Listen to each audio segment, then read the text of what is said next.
नमस्कार दोस्तों। आइए सुनते हैं आषाढ़ माह की कृष्ण गणेश चतुर्थी व्रत कथा। बोलो गणपति जी महाराज की जय। राजा महिजीत की कथा।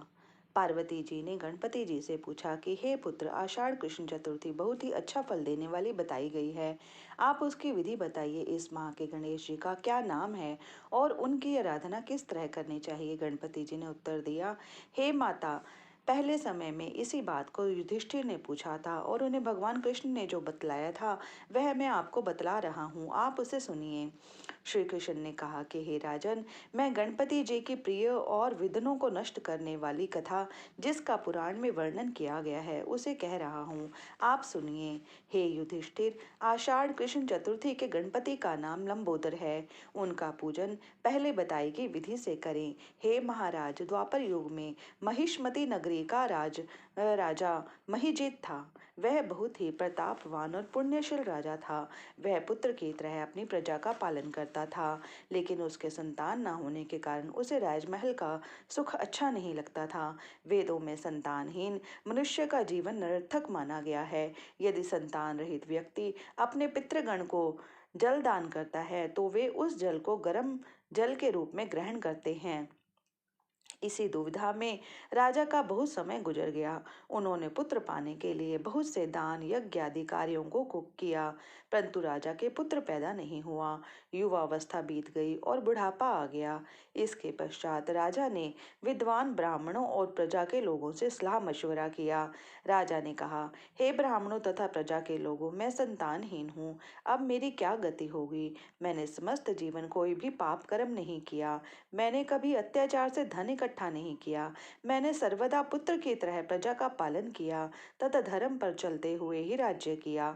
मैंने अपराधियों, चोर डाकुओं को दंड दिया, पूज्य मित्रों की भोजन की व्यवस्था की, गो ब्राह्मणों का भला सोचते हुए सभ्य पुरुषों का सम्मान किया। फिर भी हे श्रेष्ठ ब्राह्मणों, मेरे अब तक पुत्र न होने का क्या कारण है। विद्वान ब्राह्मणों ने कहा कि हे राजन, हम सब लोग ऐसा ही प्रयास करेंगे जिससे आप कुल की वृद्धि हो। ऐसा कहकर सब व्यक्ति कोई उपाय सोचने लगे। सारी प्रजा राजा की मनोकामना की प्राप्ति के लिए ब्राह्मणों के साथ वन में चली गई। वन में जाकर वे सभी इधर उधर घूमने लगे। तभी उन लोगों को एक श्रेष्ठ मुनि के दर्शन हुए। वे मुनि राज भोजन रहित रहकर तपस्या में लीन थे। ब्रह्मा जी के समान वे आत्मा को जीते हुए, क्रोध को जीते हुए एक दिव्य पुरुष थे। वे समस्त वेदों के जानने वाले, दीर्घायु एवं अनेक ब्रह्म ज्ञान से युक्त थे। उनका पवित्र नाम लोमश ऋषि था। प्रत्येक कल्प के अंत में उनका एक एक रोम गिरता था, अतः उनका नाम लोमश ऋषि हो गया था। ऐसे तीनों कालों के जानने वाले महर्षि लोमश को उन्होंने देखा। सब लोग उनके पास गए। उचित प्रार्थना और नमस्कार आदि के पश्चात सब लोग उनके सामने खड़े हो गए। मुनि को देखकर सभी लोग प्रसन्न होकर आपस में कहने लगे कि हम सबको भाग्यवश ही ऐसे मुनि के दर्शन हुए हैं। इनके उपदेश से हम सभी का कल्याण होगा। ऐसा विचार कर उन लोगों ने मुनिराज से कहा, हे ऋषिराज, हम लोगों के दुखों का कारण सुनिए। अपने संशय को समाप्त करने के लिए हम लोग आपकी शरण में आए हैं। हे प्रभु, आप कोई उपाय बताइए। हे स्वामी, आपके समान महात्मा को पाकर हम लोग दूसरे आदमी से क्या कहें। आप ब्राह्मण और ऋषियों में श्रेष्ठ हैं। आपसे उत्तम कोई दूसरा व्यक्ति हमें दिखाई नहीं पड़ता। महर्षि लोमश ने कहा, हे महानुभावों, आप लोग यहाँ किस कारणवश आए हैं। मुझे आपका क्या अभिप्राय है, साफ तौर से कहिए। मैं आपकी समस्त शंकाओं का समाधान करूंगा।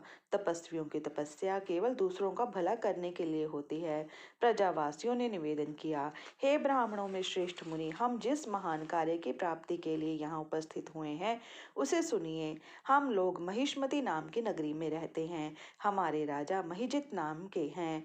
वे ब्राह्मणों की रक्षा करने वाले धर्मात्मा, दानवीर, पराक्रमी और मृदुभाषी हैं। उन्होंने हमारा पालन पोषण किया है, परंतु आज तक ऐसे राजा के कोई संतान पैदा नहीं हुई। हे प्रभु, माता एवं पिता तो केवल जन्म देने वाले होते हैं, किंतु राजा ही वास्तव में उनको पालने वाला और उनकी उन्नति करने वाला होता है। उसी राजा के हेतु हम इस घने वन में आए हैं।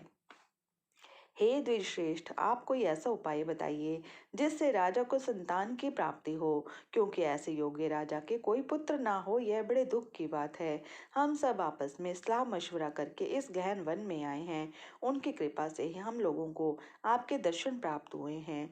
हे मुनिश्रेष्ठ, किस व्रत दान और पूजन आदि के करने से राजा को पुत्र मिलेगा, कृपया करके हमें बताएं। प्रजावासियों की यह बात सुनकर महर्षि लोमश ध्यान मगन हो राजा की भलाई के लिए कहने लगे, हे द्विजो, आप लोग ध्यान से सुनो, मैं संकट नाशक व्रत को बतला रहा हूँ।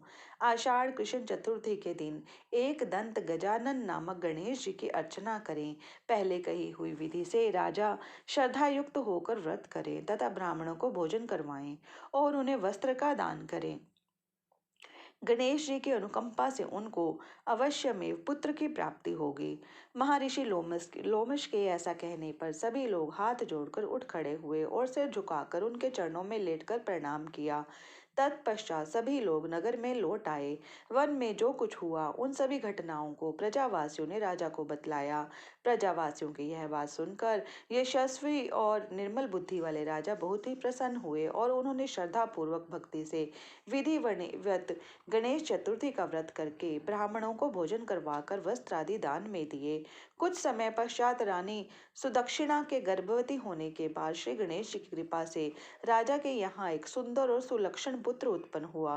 राजा ने समस्त नगर में रहने वालों को संतुष्ट करके पुत्रोत्सव किया। राजा महिजीत ने ब्राह्मणों को धन तथा रत्न आदि देकर पूर्ण रूप से प्रसन्न किया। श्री कृष्ण जी कहते हैं, हे राजन, यह ऐसा ही प्रभावकारी व्रत है जो मनुष्य इस व्रत को श्रद्धा सहित करेंगे उन्हें संसार के समस्त सुख मिलेंगे। श्री कृष्ण जी ने कहा, हे महाराज, आप भी इस व्रत का विधि पूर्वक आचरण कीजिए। श्री गणपति जी की कृपा से आपके मन की सभी इच्छाएं पूरी होंगी, आपके शत्रुओं का नाश होगा तथा आप अचल राज्य के स्वामी बनेंगे। हे समस्त नृपों में श्रेष्ठ युधिष्ठिर, जो पुरुष इस व्रत को करते हैं वे चाहे ऋषि हों या विद्वान, उन्हें निर्विघ्न पुत्र आदि की प्राप्ति होती है। जो व्यक्ति गणेश जी की व्रत कथाओं को सुनते हैं या सुनाते हैं उनके समस्त कार्य पूर्ण होते हैं। बोलो गणपति जी महाराज की जय। विघ्न विनायक गणपति जी की जय।